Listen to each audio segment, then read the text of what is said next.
هو أنا لو مدرب وهاقابل باريس سان جيرمان، إيه اللي ممكن أعمله عشان أحاول أوقفهم؟ فإيه التريكات اللي ممكن أعملها علشان أوقف قوتهم الضاربة دي، الفرقة الغريبة دي اللي ما بتخسرش دي؟ في تريكات صغيرة كده شُفتها من كتر ما أنا قاعد أتفرج عليهم، ممكن دي توقّف قوتهم بنسبة 70، 80%. إيه هي طب يا صديقي؟ هي حاجة صغيرة خالص، يعني ممكن لو قُلتها لك ما تصدقش، بس إيه هاشرحها لك.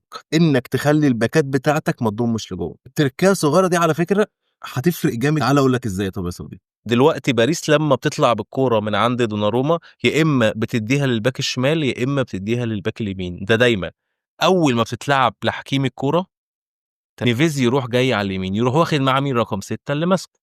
بعد ما يروح واخده معاه ديزري دوي يروح ضامم فين؟ في النُص، يروح واخد معاه الباك. أول ما دوي يضم كده، الكرة تروح ملعوبة له، أول ما تتلعب له ده طبعًا المساحة فاضية، أول ما تتلعب له يروح منزّلها لفيتينيا، ده أصلًا قاعد يجري، يروح على طول فيتينيا لاعب له الكورة، يروح رايح ضارب المكان ده.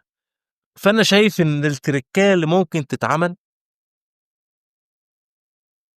إيه اللي يحصل يا صديقي؟ أقول لك يا صديقي دلوقتي. دلوقتي الكورة خلاص اتلعبت لأشرف حكيمي وده طبعًا رايح معاه.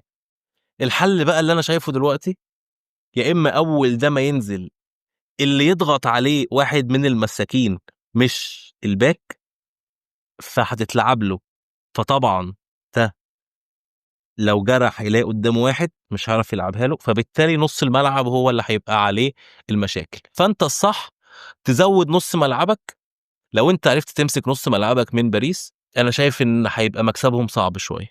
بس كده يا صديقي، دي تريكاية ممكن يكون المدرب بيفكّر فيها.